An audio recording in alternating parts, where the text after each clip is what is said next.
안녕하세요. 바른사의 미트 콘서트 32번째 시간입니다. 지난 시간 미트 콘서트는 황영남 안양예고 교장 선생님을 모시고 우리나라 교육의 문제점과 대안이라는 주제로 이루어졌습니다.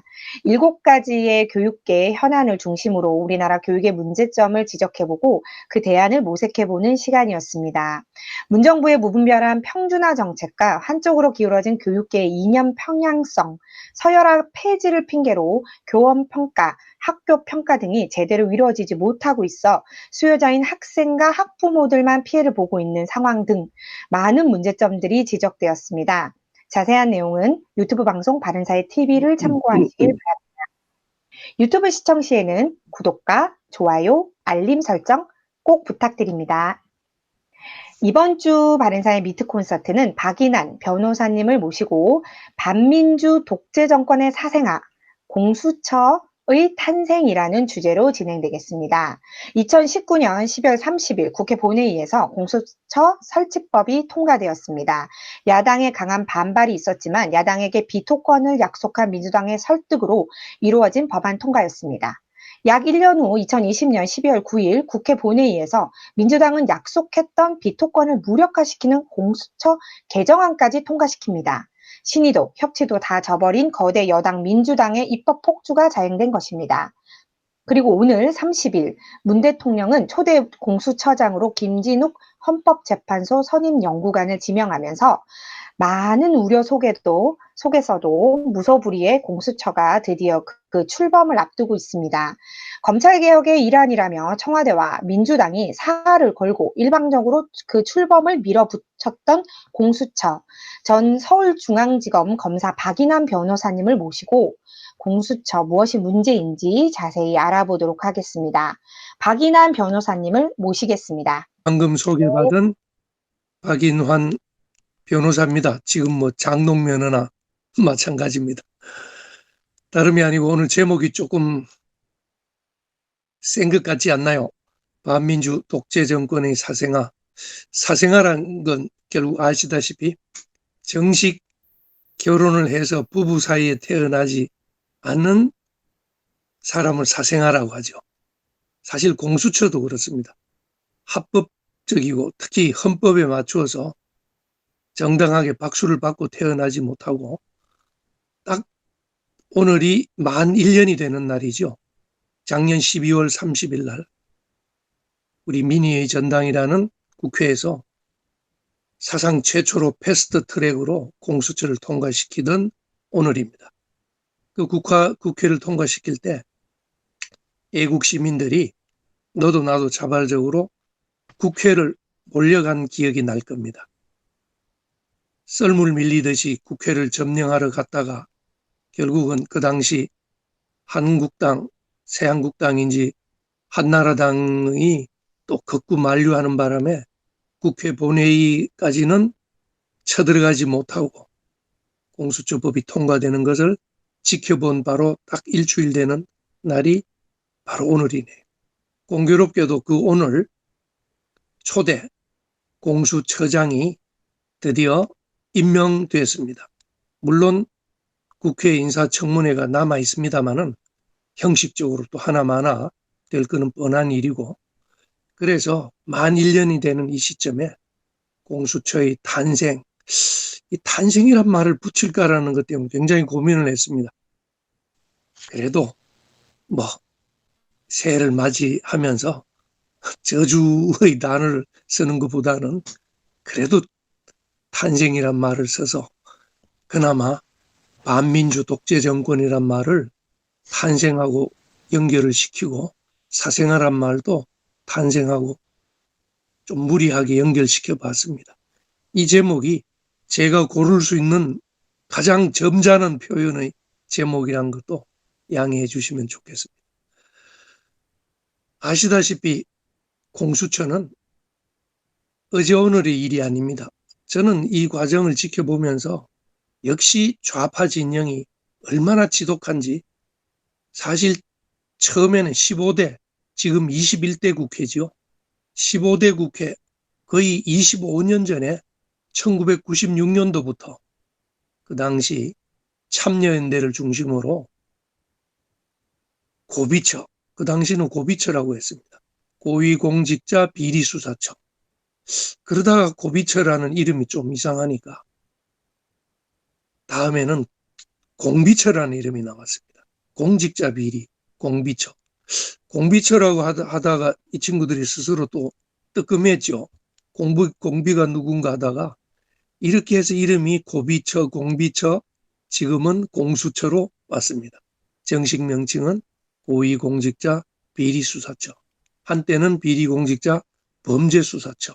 뭐 이런 식으로 이름이 왔다 갔다 하면서 이제는 뭐 정해졌으니까 어쩔 수 없습니다.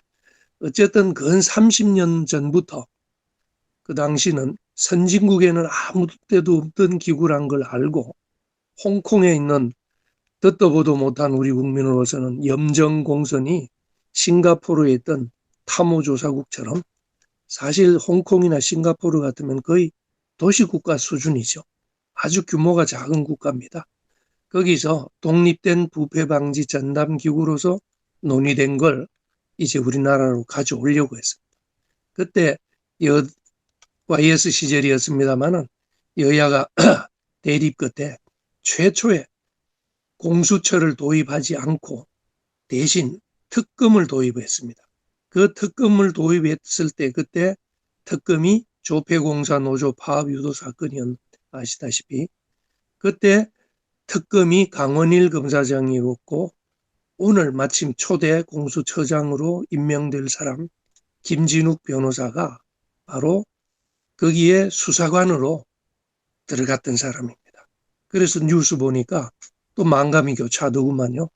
역시 25년 만에 저 좌파들은 드디어 해냈다. 그 과정을 이제 빨리빨리 보겠습니다.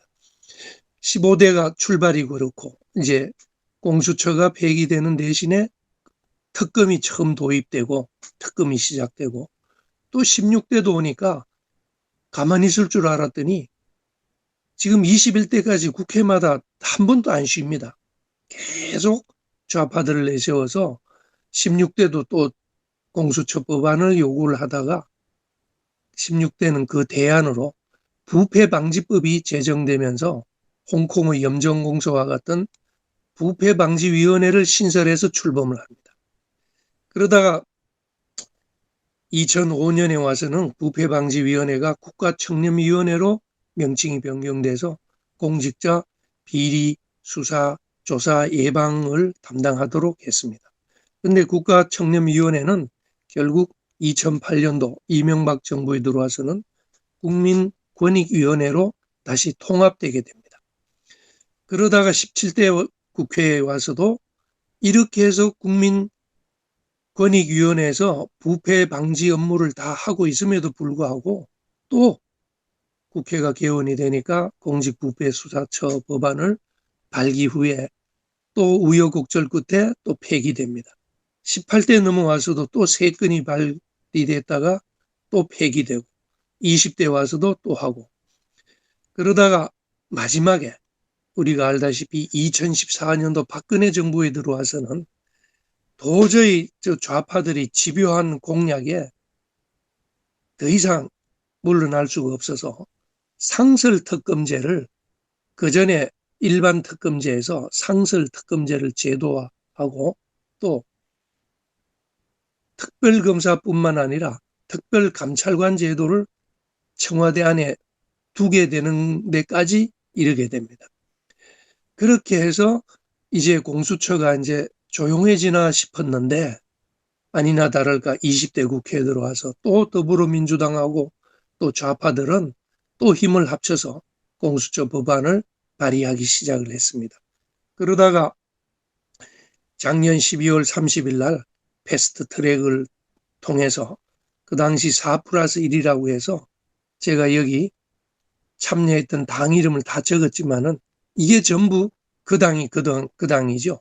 좌파 정당이 똘똘 뭉쳐서 3분의 1을 넘겨서 드디어 공수처법이 통과됐습니다. 그런데 이제 나머지 단추는 초대 공수처장 후보가 남았습니다.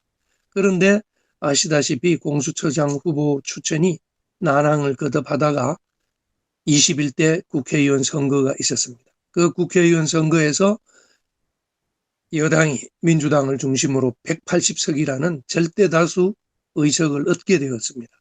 그 180석이라는 절대 다수 의석을 힘을 앞세우고 드디어 야당의 비토권을 박탈한 채 공수처장 후보 추천을 위한 의결 정족수를 완화하고 법률 개정을 시도했습니다.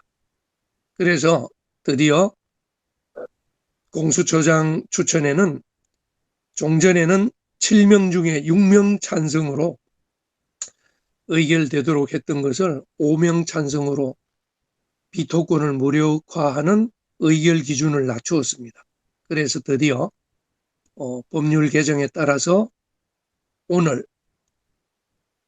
2명을 어제 날짜로, 아마 어제 날짜였을 겁니다. 어제 날짜로 야당 추천위원 7명 중에서 추천위원 2명이 퇴장한 상태에서 5명이 찬성해서 그 중에 2명을 의결을 하고 2명을 청와대에 보내서 그 청와대에서 문재인 대통령이 김진욱이라는 변호사를 이제 초대 공수처장으로 임명해서 이제 시작이 됐습니다. 근데 김진욱이라는 사람 경력을 잠시만 살펴보면은 문재인 정권에 들어와서 그렇게 그 반일 투쟁을 하고 토착 왜군이 우리가 조금만 일본하고 관계에 대해서 좀 개선되는 태도만 보이려고 하면은 친일이라는 프레임을 씌우고 대표적으로 강제동원 피해자들에게 손해배상 소송을 한 적이 있지요. 그래서 우리나라에서 그 재판에서 대법원 판결이 나고 이제 일본 제철소 강제동원 피해 가해 기업이라고 하는 일본 제철소의 주식을 지금 압류까지 하고 있는 상태입니다. 그 재판이 박근혜 정부 때 좀 늦게 됐습니다. 한일 외교 관계를 고려를 해서 대법원에서 그 재판을 상당히 미루었습니다. 그런데 정권이 바뀌자마자 그 재판을 사법농단이라고 해서 그 양승태 대법원장을 구속하고 그 당시 대법관 관여했던 분들을 사법농단으로 다 처벌했죠. 문제는 그 사건에서 일본을 대리한 변호사가 김앤장입니다. 김앤장에서 일본을 대리해서 변론을 하고 그 재판을 끌어왔습니다. 그러면 최소한 문재인 정권에서 초대 공수처장은 김앤장 출신 변호사는 시켜서는 안 되겠죠. 그런데 문재인 정권에서는 초대 공수처장의 후보를 토착 왜구라고 하는 일본을 변론하는 민변, 아니 일본을 변론하던 김앤장 그 중에서도 김앤장이 한 일은 재판을 미루는 것밖에 없었습니다. 결국 재판은 졌지만은, 그런데 그 사람을 하필이면은 오늘자로 공수처장으로 임명했으니까 이제 대개문들은 초대 공수처장 보고 토착 왜구라고 촛불 들고 일어나야 되지 않나, 그런 생각도 하게 됩니다. 어쨌든 지금 초대 공수처장을 야당의 비토권을 배제한 채 억지로 임명을 함에 따라서 아마 야당도 가만히 있지는 않고 헌법 소원이나 또 위헌법률심사 제청 등 나름으로 대응을 할 것 같습니다. 그럼 간단하게 공수처 개정법의 주요 내용을 보면은 제일 핵심은 국가보안법 폐지와 함께 그동안 좌파에서 수건사업이 국정원 폐지입니다. 국정원 해체하고 국가보안법을 폐지하고 그 주장이 먼저 나왔지요.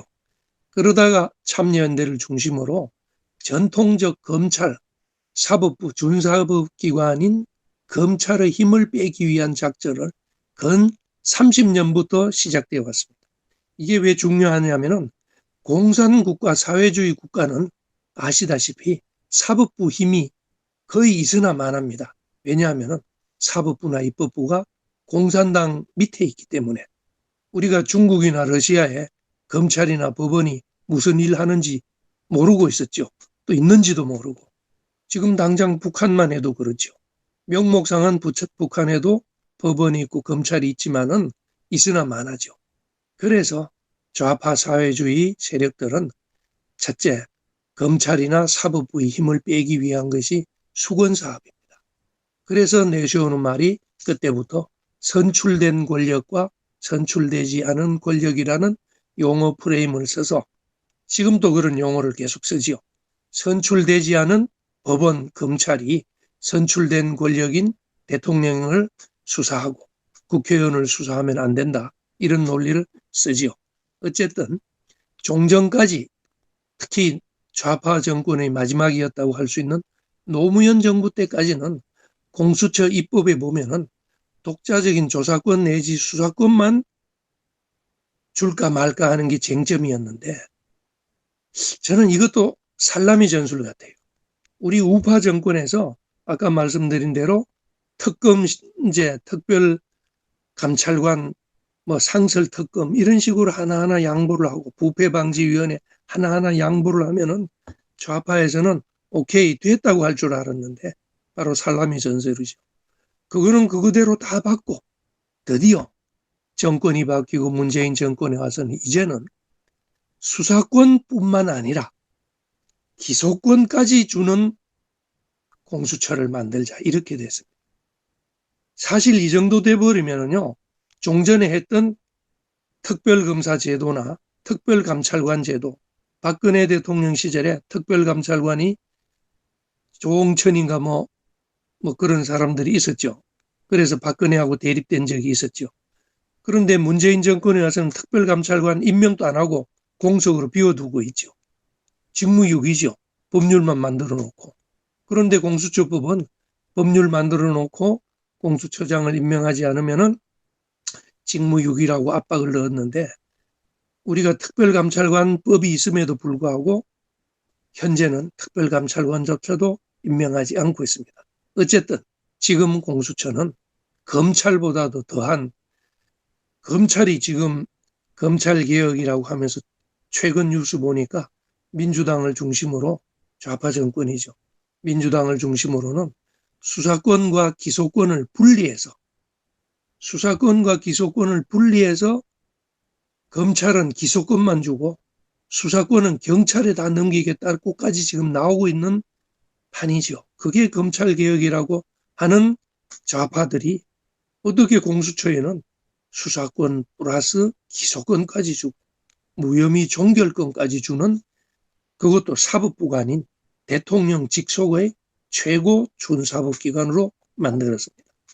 그 핵심적인 내용은 바로 사법부를 견제하고자 하는 헌법재판소, 대법원, 중앙선관위, 감사원 등 헌법기관을 직접 통제할 수 있는 초헌법기관을 만들었다. 그리고 아시다시피 공수처는 그들이 좋아하는 용어 민주적 통제, 아까 선출되지 않은 권력이 선출된 권력을 손대지 못하게, 거꾸로 선출된 권력이 선출되지 않은 권력을 통제해야 된다. 그게 민주적 통제라는 뜻입니다. 그런데 공수처에 대해서는 선출된 권력이 통제할 수 있는 민주적 통제기관조차도 없습니다. 아시다시피 검찰총장 윤석열 사태에서도 드러났지요. 윤석열 총장에 대해서는 법무부 장관이 수사 지휘라도 하잖아요.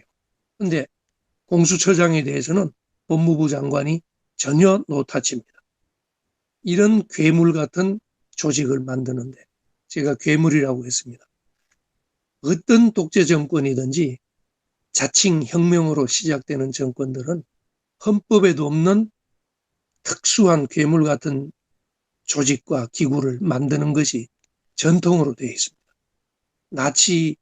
나치도 마찬가지고 대표적으로 공산군 국가에는 만들 때마다 혁명위원회부터 해서 법에 없는 제도부터 먼저 만들었죠. 가까이는 우리나라 5.16 혁명 때도 또 뭡니까? 국가재건최고위원회라고 헌법에 없는 제도. 전두환 대통령 초기에도 비상 뭡니까? 또 그게 있었죠. 다 그렇습니다. 그렇다면 이번에 헌법에도 없는 공수처 설치도 결국은 반민주 독재 정권을 상징하는 괴물 기구라는 것은 뻔한 일이다. 뭐 자료에는 없습니다만은 하여튼 그들의 의도는 처음에는 조국 사태를 벗어나기 위한 출구 전략으로 했습니다만은 그게 재미가 있으니까 그 뒤로 사법기관 장악, 헌법기관 장악, 또 강행 처리해도 문제점을 어떻게 덮어왔느냐면은 보통 정부 조직법을 바꾸어야 할 정도의 기구를 만들 때는 공청회를 합니다. 유관기관 의견 조회를 합니다. 소위 공론화 과정이라고 하는데 이 정부에서 좋아하는 공론화 과정도 전혀 생략한 상태였습니다. 작년 이맘때 생각해 보면은 전혀 깜깜이 상태로 법안의 제목만, 법안 제목이 좋지요. 고위공직자 범죄 수사, 고위공직자 비리 수사. 어느 국민이 반대하겠습니까? 이렇게 해서 제목만 보고 찬반 여론을 몰아갔던 대표적인 사건이죠. 마치 요즘 문제가 되고 있는 차별금지법 같은 거. 차별금지법도 제목은 얼마나 좋습니까? 여하튼 그렇게 하면서 공수처 도입 찬성의 근거로는 권력형 부패 사건에 대해서 뭐 정치적 중립 어쩌고 저쩌고 뭐 간단히 넘어가겠습니다. 뭐 그런 식으로 찬성론 근거를 댑니다마는 법률적으로 문제점을 시간이 많이 갔기 때문에 빨리빨리 짚어나갈게요. 아시다시피 헌법 정신에 반하는 위헌적 초헌법적 권력기관이다. 쭉 설명을 했습니다. 그리고 세 번째로는 소추기관의 이원화. 소추기관의 이원화라면은 어쨌든 지금은 아마 검찰에서 소추권을 빼앗아 가기 전까지 현재는 소추권도 검찰이 갖고 있죠. 그러면 우리나라 소추권은 기소권이랍니다. 공소제기, 법원에 보낼 수 있는 권한은 그동안은 검찰이 검사 동일체 원칙으로 하나밖에 없다가 드디어 공수처가 생겨서 이원화됩니다. 그런데 선진국치고 기소권을 두 개 기관으로 분리한 사례는 찾아볼 수가 없습니다. 바로 검사 동일체 원칙을 파괴하는 거죠.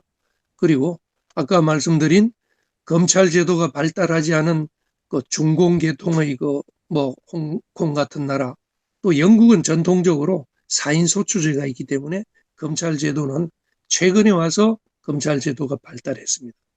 그런 국가에서도 홍콩의 염정공서 같은 데도 기소권이 없는 부패 전담 수사만 하고 있습니다. 우리하고는 다르죠.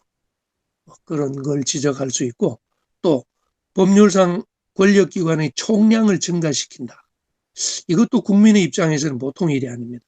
국민은 어쨌든 권력기관을 대해서는 가불관계에서 지배를 받아서 복종해야 되는 게 우리 세금 내고 열심히 살아가는 국민이죠. 그런데 그 국민에 대해서 권력기관의 총량이 자꾸 늘어나면은 국민이 부담이 커지죠. 세금도 늘어날 뿐만 아니라 우리 길 가다가도 한 번 더 고개를 돌리면서 누가 보는 사람이 없나. 바로 감시사회로 가는 게 권력기관의 총량을 증가시키는 겁니다. 그리고 아시다시피 초장에 설명한 것처럼 세계적으로 유례가 없을 뿐만 아니라 국내에서도 20년 이상 검토와 폐기를 거듭해온 법안입니다. 지금 만약 있다면 최근 중국 시진핑 정권에서 국가감찰위원회, 저는 국가감찰위원회도 우리나라보다 좋은 것은 우리나라는 완전히 검찰을 대신하는 공수처지만 감찰위원회는 그야말로 합의제로 위원회니까 그나마 시진핑의 국가감찰위원회는 우리 공수처보다는 그래도 합의제로 하니까 더 민주적이지 않나. 나중에는 비교하면은 그런 또 말까지 나오지 않나 뭐 그런 생각도 듭니다.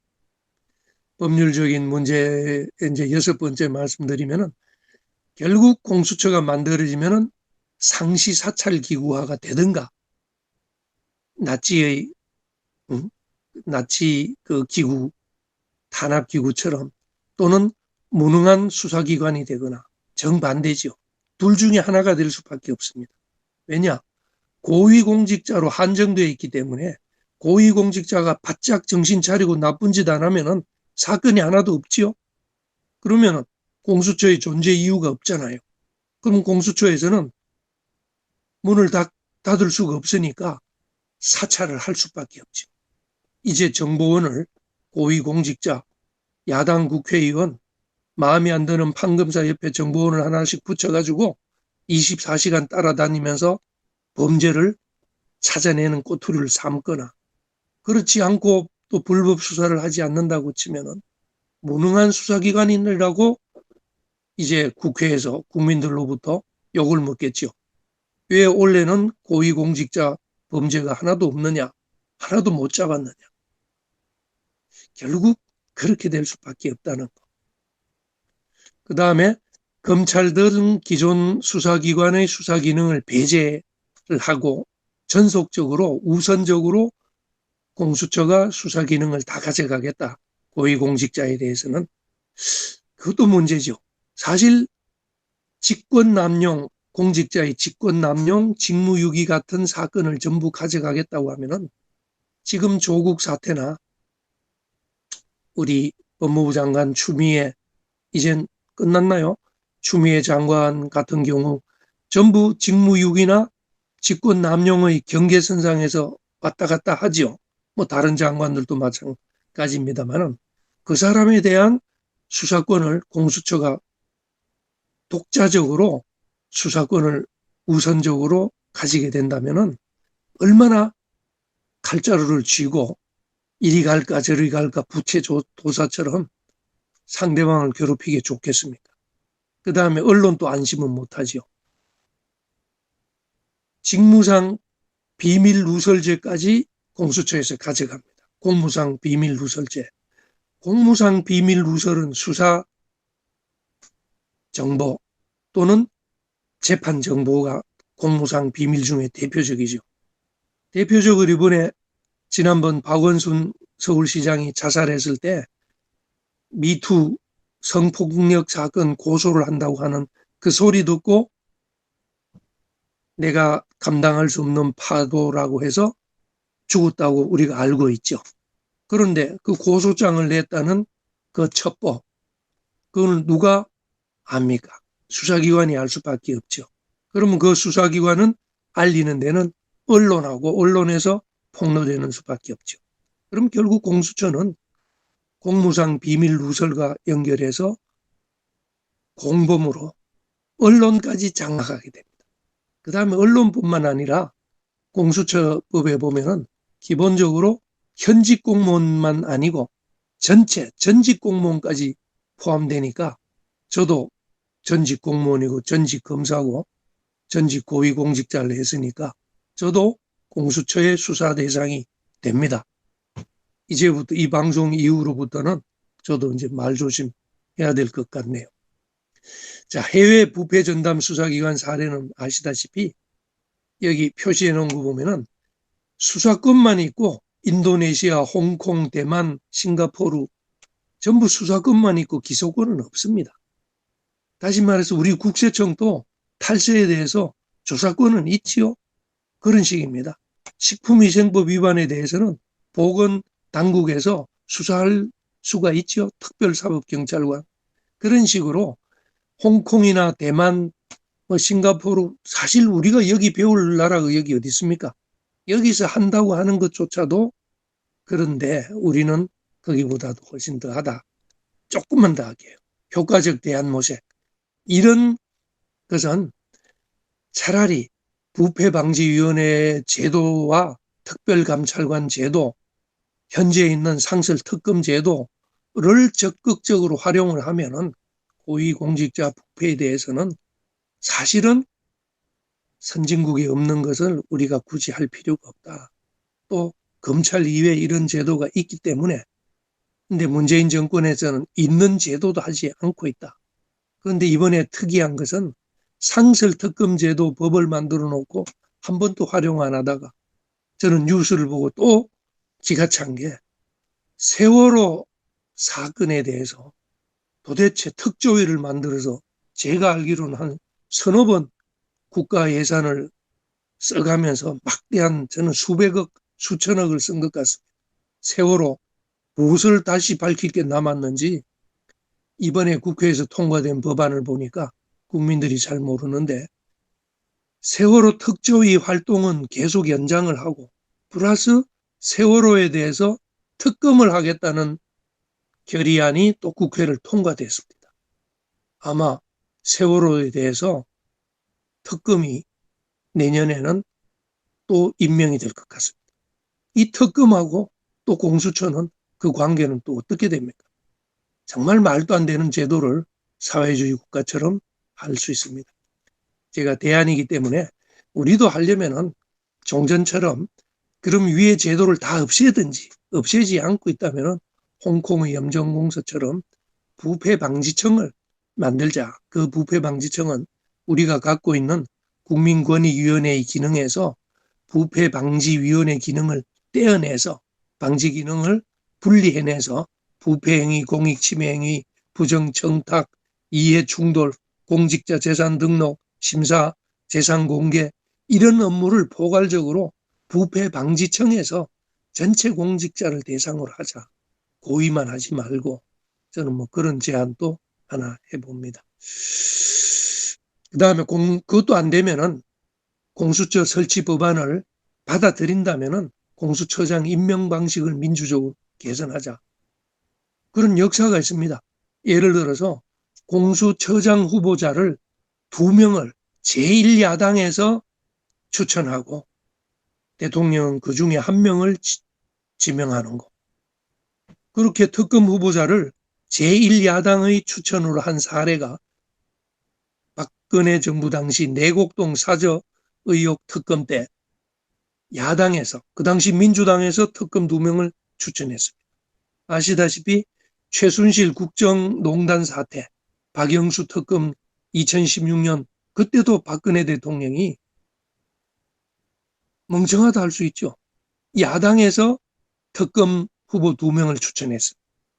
그렇다면은 공수처를 도입하면은 지금처럼 이렇게 하지 말고 공수처장 후보자 2명을 야당에 추천하는 자기들이 야당일 때는 그렇게 하다가 이제 여당이 되니까 싹 이불을 씻고 있는데 한심한 것은 국민의힘당은 이런 이야기도 못하고 180석에 끌려다닌다는 핑계만 대고 있습니다.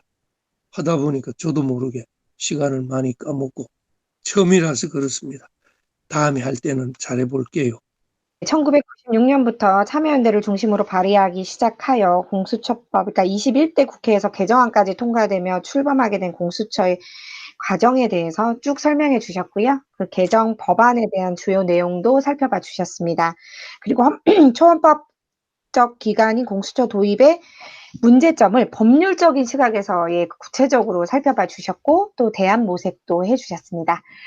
너무 감사드리고요. 대표님 이제는 저희가 이제 자유토론 시간으로 넘어가도록 하겠습니다. 이제 뭐 그 대표님께서 변호사님께서 구체적으로 이제 공수처법에 대해서 잘 알려주셨는데 혹시 또 추가적으로 질문하시고자 하시면 질문하셔도 되고요. 또 다른 의견을 주시고자 하시면 주셔도 됩니다.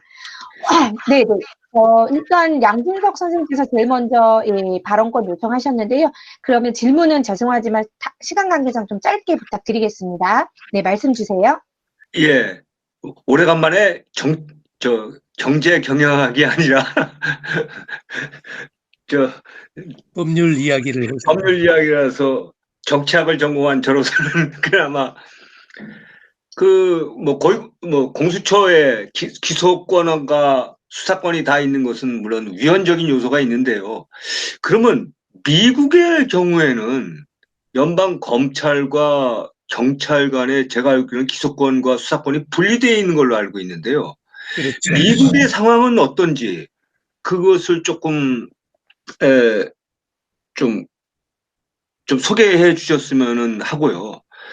두 번째는 물론 뭐 검찰도 검찰에 계셨으니까 아시겠지만은 또 문제가 없는 건 아니었습니다. 사실은. 그렇죠. 예, 맞습니다. 동의합니다. 살아있는 권력에는 아부하고 죽은 권력에는 뭐 그거는 뭐 다 아는 얘기인데 특히 지금 현재 검찰 내에서도 그 과거 특수부하고 예, 공판부 특수부의 권력이 너무 비대화돼 있다. 검찰 조직상의 문제이지만서도 그 부분에 대해서 조금 뭐 경력이 있으시니까 좀 언급해 주시길 바랍니다. 예. 예, 우선 미국은 아까 제가 영국을 잠시 말씀드린 것처럼 검찰 제도가 그 영미법하고 대륙법 개통하고 다릅니다.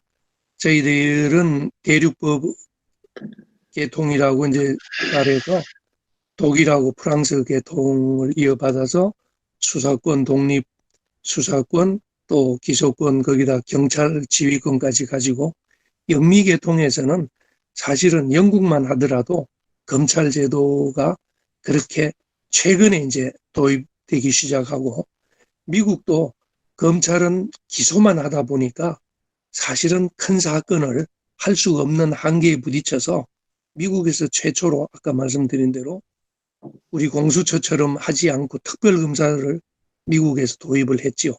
그래서 미국에서도 아주 큰 공익에 관련되는 공공사건에 대해서는 아시다시피 뭐 대통령 측근 또는 대통령 본인에 대해서는 특검 제도를 도입을 해서 그 특검은 수사권과 기소권을 다 가지고 있게 만들었습니다. 그래서 우리는 사실은 그 미국 계통으로 이제 처음에 공수처가 나왔을 때 그래서 특검제를 도입을 했습니다. 그런데 말씀드린 대로 특검제를 도입하면 했으면은 나름대로 그동안 성과도 있었고 특검이 전직 대통령도 구속하고 또 아까 조폐공사 때부터 해서 지금 한 7, 8번을 했으니까 미국 정도로 지금 하고 있습니다. 그래서 공수처 요청은 안 할 줄 알았는데 저는 정말 놀라운 게 좌파들은 살라미 전술 하나하나 팔 잡아가면은 이거 먹게 그러면은 지금 우리나라는 특검제도 없애야 되고 나머지 그 부차적인 제도들은 다 없애야 됩니다. 뭐 그 정도만 우선 말씀을 드릴게요. 그 다음에 이제 특수부 권력 비대화에 대해서도 아까 살짝 질문을 예, 주셨었는데, 특수부 그래서 예전에는 사실 검찰 개혁이 이제 그런 쪽은 필요했죠. 예전에는 대검찰청에 중수부라고 해서 중앙수사부라는 표현 이름이 좀 거창하죠. 중수부라고 해서 대검찰청에서 검찰총장 직속으로 별동대처럼 특수부의 원조가 있었습니다. 그래서 차츰차츰 검찰 개혁의 목소리가 커짐에 따라서 우리 보수 정권, 우파 정권이 들어오면서 많이 검찰 개혁의 성과로 특검제 도입하고 특별감찰관제 도입하면서 대검에 중수부를 폐지한 걸 아실 겁니다. 중수부 폐지하고 또 지방검찰청에도 특수부를 굉장히 줄여나갔습니다. 그래서 지금은 특수부라는 이름도 이제 거의 안 쓸 정도죠. 뭐 경제수사부 뭐 이런 표현을 쓰고 지금 공안부도 마찬가지입니다. 간첩 잡는 공안부도 이 정권 들어와서는 이름을 공안부를 폐지시켜버리고 또 다른 사람 이름을 쓰는데 그런 식으로 소프트하게 바꿔나갈 수 있는 방법이 있음에도 불구하고 과격하게 옛날 특수부가 뭐 잘못한 몇몇 사건을 가지고 침소봉대를 해서 아예 검찰 자체의 기소권 자체를 없애버리고 수사권만 남겨둔다거나 아니면 기소권만 남겨둔다거나 이렇게 젤럼발로 만들고 하고 있는 걸 지적합니다. 연말인데 이제 좀 덕담하고 넘어가시죠. 아니 정말 세월 빠릅니다. 제가 그 한마디 덕담으로 하면은 제가 재밌는 아까 글을 하나 생각이 나서 올리기도 했는데 올해가 경자년입니다. 경자년아 가거라 하더라고. 그래서 경자년이 가니까 추년도 데리고 가라. 전혀 안 우습죠. 이 법률가들이 유머가 없습니다. 그만할게요. 네, 감사합니다.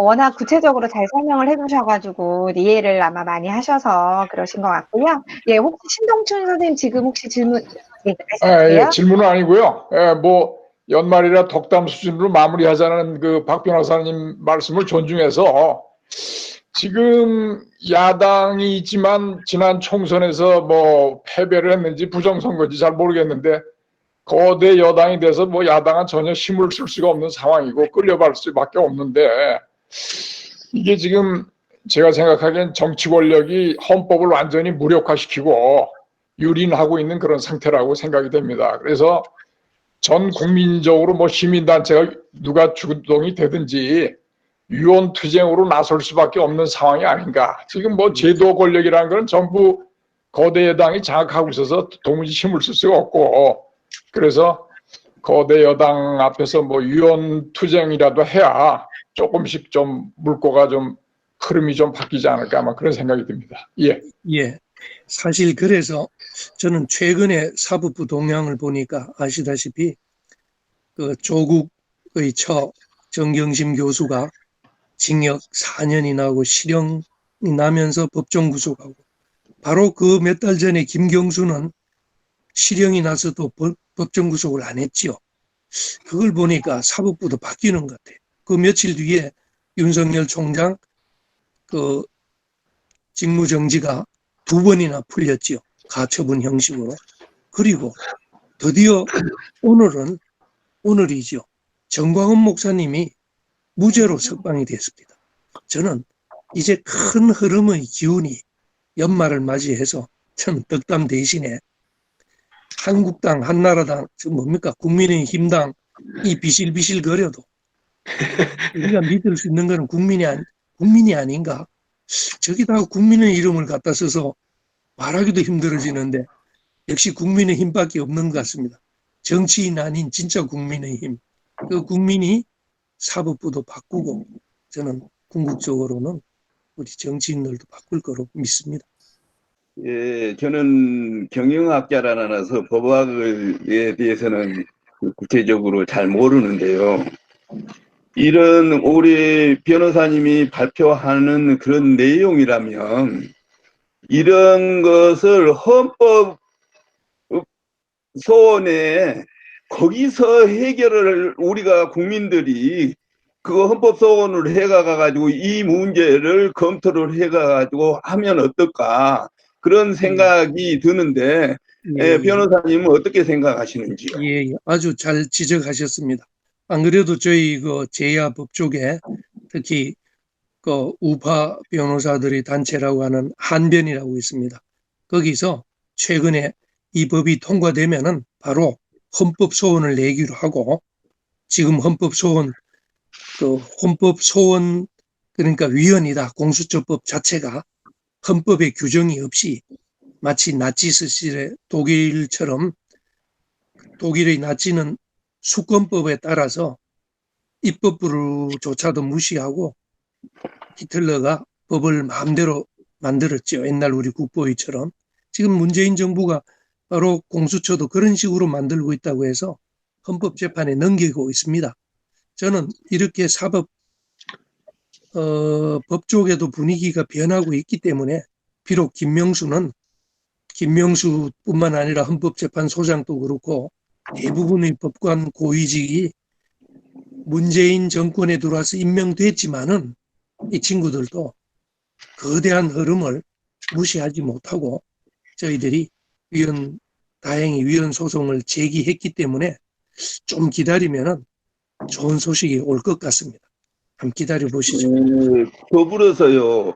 저는 이번에 최종의 그 윤석열 검찰총장의 그 행정법원의 그 판결을 보고 우리나라가 그래도 상권 분립이 되고 있는 거 아닌가.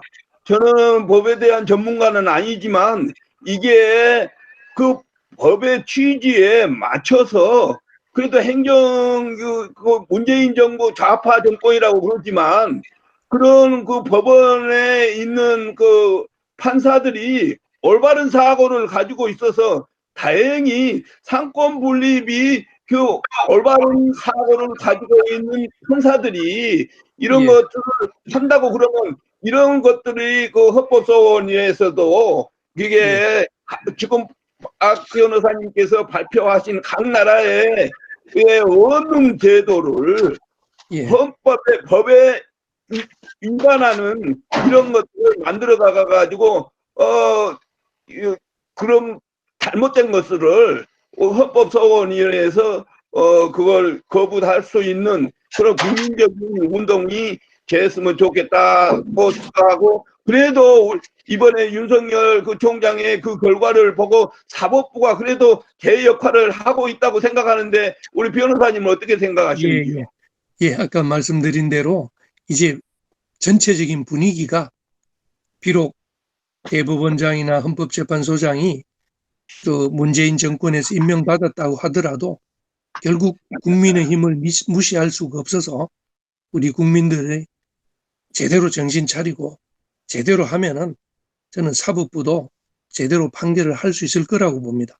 그리고 그 징조가 벌써 나타나고 있고 내년에는 아마 좋은 소식이 나서, 저는 초대 공수처장도 윤석열 총장도 사실은 문재인 대통령이 임명했잖아요. 그러면 초대 공수처장이, 저는 이런 상상도 해봅니다. 청와대를 수사 대상으로 해서 공수처장이 문재인을 구속할 수도 있지 않나, 이런 생각도 듭니다.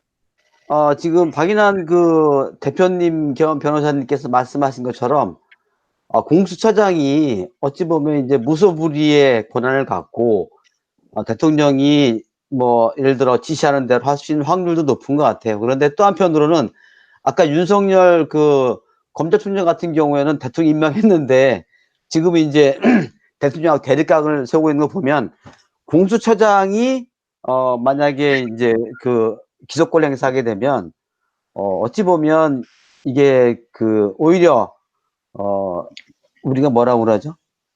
내부적인 반란에 의해서 제 생각에는 현 정권이 무너지지 않을까라는 기대를 하긴 합니다. 그런데 그럴 가능성은 대표님은 몇 대 몇으로 보십니까? 확률은? 그래서 저는 또 우리 국민을 기대합니다. 우리 국민이 올바른 정신을 가지고 개돼지 상태를 벗어나서 제대로 국민 노릇을 하면은 저는 초대 공수처장도, 이제 문재인 정권 1년 조금 더 남았습니다. 아시잖아요. 이제 청와대 눈치를 보지 않고 국민의 눈치를 보면은 저는 전화위복, 차도살인 이런 도구로서 충분히 역할을 할 수 있을 거라고 봅니다. 지금 조국의 경우에 이미 기소가 됐지 않습니까? 예, 그러니까 이제 공수처장이 돼도 이것을 뭐 무혐의 처리하거나 아니면 기소를 유예를 하거나 이럴 수는 없는 거 아닙니까? 그렇죠. 그런데 다만 공수처가 생겼기 때문에 전직 공무원, 전직 고위 공무원도 현직이 아니라도, 그러니까 조국 사건도 공수처에서 사실은 가져갈 수 있어요. 조국 사건도 아직 해결 안 된 사건들이 있지요. 울산 선거 개입 같은 거. 그 사건들은 지금 법원에 기소된 것은 어차피 공수처가 어쩔 수가 없고, 검찰에서 수사 중인 울산 부정선거 사건 같은 것은 조국에 관계된 걸 전부 공수처에서 우리한테 이첩해라고 하면은 윤석열 검찰에서는 사건을 다 공수처로 넘겨야 됩니다. 그러면 내 생각에는 자꾸 주물럭거리거나 아니면 무혐의 할 수 있죠. 결정적으로는. 사실 그런 건 두려운 일이죠. 그럼 또 하나는 지금 한 번만 더 관대해서 지금 우리나라 그 국민의힘에 있는 국회의원들 있지 않습니까? 야당 국회의원들 공수처가 다 기소할 수 있지 않을까요? 전 이상 마치겠습니다. 그렇습니다. 지금 대상이, 원래 공수처는 살아있는 권력이란 것은 여당 집권층의 권력자를 수사 대상으로 하라고 만든 게 특검제도고, 상설 특검제도고, 나아가서 특별감찰관 제도가 바로 살아있는 현직 권력을 조사하라고 만들어둔 제도인데, 공수처도 마찬가지죠. 그런데 지금 돌아가는 걸 보면은 마치 민주당에서 야당을 탄압하기 위한 제도로 만들 때는 최악이 돼버리죠. 저는 그런 일이 있어서는 안 된다고 봅니다. 좀 동문서답 같습니다만은. 제가 저 우스갯소리 하나 할게요. 아까 그 박인환 대표님이 대안 얘기하셨잖아요. 예? 예, 저 거기다 하나 추가하고 싶은 게 있는데 그 우리 저 후년 3월인가가 왜 대통령 선거가 있죠? 그렇죠. 예. 그러면은 저 대안 제일 끝에다가 대선에서 승리하자 이렇게 한번 넣어놨으면 좋을 것 같은 생각이 들어요. 왜 그러냐면은 저는 대안이. 사실은 여기 이쪽 현 그 집권층에서 이거 공수처법을 서두르는 이유가 아마 곧 있을 그 4월 달인가요? 그 서울시장, 부산시장 선거도 있고 또 예. 이제 후년에 있을 대선 이런 데에서 사실은 집권을 연장하기 위한 수단으로 나쁘게 얘기하면 아까 대표님 그 염려하신 대로 이렇게 좀 반대하는 사람들이 이렇게 재갈을 물리는 수단으로 이걸 좀 활용할 우려는 없지 않은가 하는 그런 생각을 혼자 지금 많이 하고 있거든요. 그런데 그거죠, 지금은. 예. 그런데 제가 국민들 아까 많이 말씀하셨지만 저도 국민의 한 사람이지만 국민들이 훨씬 더 저는 현명하다고 생각합니다. 왜냐하면 그 높던 우리 문재인 대통령 지지율, 그 지지율이 진짜인지 아닌지 모르겠지만 조국 사태나 추미애 장관 그걸 보면서 이게 굉장히 지금 부정평가가 많이 올라가고 있잖아요. 그렇죠. 그래서 예. 제가 보기에는 지금 여러 가지 대안을 말씀해 주셨지만은 이 사람들이 아마 끝내 공수처를 굉장히 나쁘게 좀 전망하면 악용 같은 거 이렇게 하면서 여러 가지 그런 이런 활동들을 나쁘게 하면 짓을 벌리지 않겠는가 하는 그 생각을 하는데 그렇게 될 경우에 국민들이 이 상황을 더 빨리 더 캐치하실 것이라고 이렇게 사실은 생각이 들고 제가 참 예. 망상 같은 얘기지만은 그렇죠. 이 공수처법을 인해서 후년에 대선에서 만약에 우리가 승리한다면은 이 사람들이 만들어 놓은 공수처법을 10분 그 활용을 해가지고 이것이 그렇죠. 거꾸로 지금 현재 그 집권층에 부메랑이 되는 그런 그 사태가 왔으면 어떻겠는가 하는 그런 제가 그 생각을 하면서 마지막 대안에 그런 걸 하나 좀 넣으셨으면 어떨까 제가 감히 제안 말씀을 드리고자 합니다. 이상입니다. 이 얘기 드리고 싶은 것은요. 이번에 그 공수처는 기소권과 공소권이 있는데 앞으로 그러면은 이 공수처가 있으면은 특검 제도는 없어지는 겁니까? 현존하는 겁니까? 예. 사실 아까 쭉 말씀드린 것처럼 원래 공수처를 하지 않는 대신에 특검 제도를 도입했습니다. 미국도 마찬가지고. 그런데 우리는 아까 살라미 전술처럼 팔 하나 잘라주면은 떡 안 잡아먹지. 그 다음에 팔 2개 잘라주고 다리 잘라주고 하는 것처럼 좌파들의 살라미 전술입니다. 다시 말해서 특검도 하고 특별감찰관 제도도 하고 마지막에는 드디어 공수처까지 하고 이렇게 해서 원래는 공수처를 하면은 그 앞에 있는 제도, 다시 말해서 부패방지위원회 제도, 부패방지위원회도 공직자 부패를 막기 위해서 만든 제도거든요. 부패방지위원회, 특별검사제도, 특별감찰관 제도 요 3개는 없애야 맞습니다. 그런데 그 3개 플러스 공수처까지 하니까 4개의 특수기관이 생겨서 제가 권력기관의 총량이 늘어나고 옥상옥이라는 표현을 그렇게 쓴 겁니다. 네, 선생님, 저 이천표 선생님 질문 제가 대신 드리도록 하겠습니다. 공수처장이 왜 그리 중요한지 윤검찰청장처럼 대통령이 무력화시키려고 하면 공수처도 어떤 방식으로든 무력화시킬 수 있을 텐데 이게 과연 독립성을 가질 수 있는가라는 의견 주셨는데요. 혹시 간단한 답변 부탁드리겠습니다. 예. 사실은 검찰이나 수사기관, 사법기관도 사실은 독립성을 가지게 해야 되는 것이 원칙입니다. 다시 말해서 공수처도 독립성을 가지면은 지위고하를 가리지 않고 고위공직자를 심지어 대통령까지도 직접 수사를 할 수 있게 만드는 게 원칙인데 공수처장을 대통령이 임명을 하다 보니까 이번에도 여당에서 추천을 하고 야당은 퇴장하고 없는 사이에 여당이 추천을 하고 여당에서 추천한 사람 중에서 대통령이 마음대로 임명을 하고 또 검찰총장은 법무부 장관의 지위를 받지만은 공수처장은 아무한테도 지위를 받지 않습니다. 그러니까 그 독립적인 권한은 좋은데 그 독립적인 권한이 대통령에게 복속되어 있다는 점 때문에 공수처가 검찰보다도 더 정치적으로 위험하다라고 보는 거죠. 아까 뭐 네. 우리 전삼현 총장님 말씀처럼 차라리 윤 총장이 문재인 대통령이 임명을 해도 정신 똑바로 하는 것처럼 공수처장조차도 초대 공수처장이 문재인 대통령이 임명해도 모른 척하고 법대로 하는 날이 오면은 좋지요. 뭐 그건 저도 바랍니다만 그 정도로 답변하겠습니다. 이용균 채팅, 선생님께서 첫번째로 공수처의 존재는 언제든지 독재 국가가 가능하게 만드는 것 아닌가.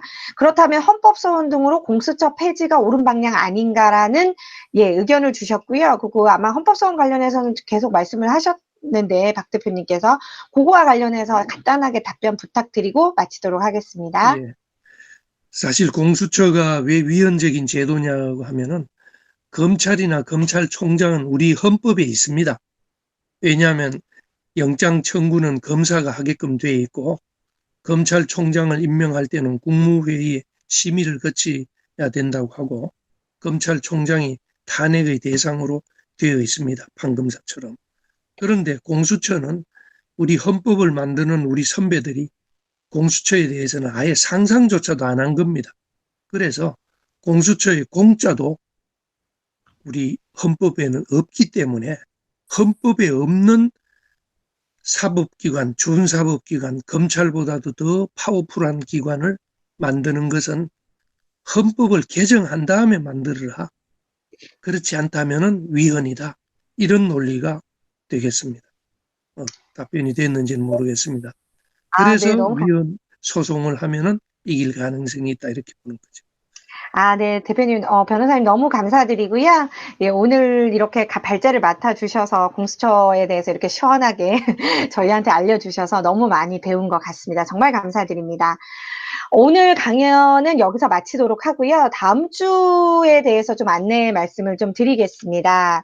저희 신년을 맞아서 바른사회 미트 콘서트도 좀 새 단장을 하려고 합니다. 그래서 요일의 변동사항은 없고요. 수요일로 갔습니다. 시간만 저희가 9시로 조금 당겨서 변경을 하게 되었습니다. 그래서 시간만 9시 30분에서 9시로 변경된다는 점을 좀 기억해 주시길 부탁드립니다. 저희 2021년 신년 첫 미트 콘서트는 그런데 사정상 수요일이 아닌 1월 5일 화요일 날 진행하게 되었습니다. 그래서 1월 5일 화요일 9시에 시작한다는 점. 그러니까 신년 미트 콘서트만 그렇게 되는 거. 그러니까 신년에 저희 첫 번째 하는 미트 콘서트만 그런 거고요. 그 이후부터는 수요일로 계속 진행을 할 겁니다. 다음 주에는 저희 봉영식 연세대 통일연구원 전문연구원님을 모시고 저희 대북전단 금지법 어떻게 볼 것인가라는 주제로 진행되겠습니다. 얼마 전 수적 우세를 무기로 거대 여당 민주당이 거의 법안 통과 기계처럼 많은 법안들을 일방적으로 통과시켰습니다. 그래서 통과된 많은 법안 중에서 저희가 대북 전당 금지법에 대해서 구체적으로 좀 알아보고자 합니다. 새해 시작하는 첫 미트 콘서트인 만큼 많은 관심과 참여를 부탁드리겠습니다.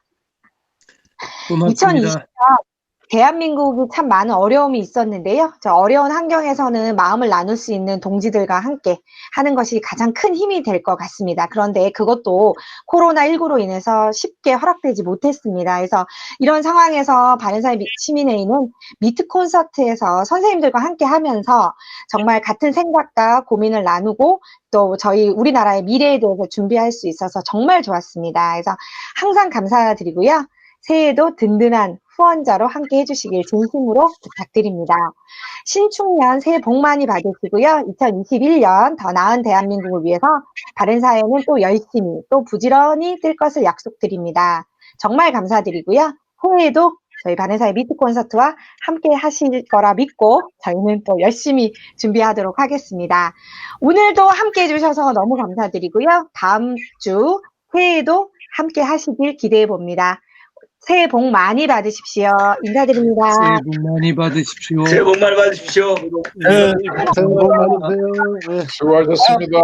감사합니다. 새해 많이 받으세요. 새해 복 많이 받으십시오.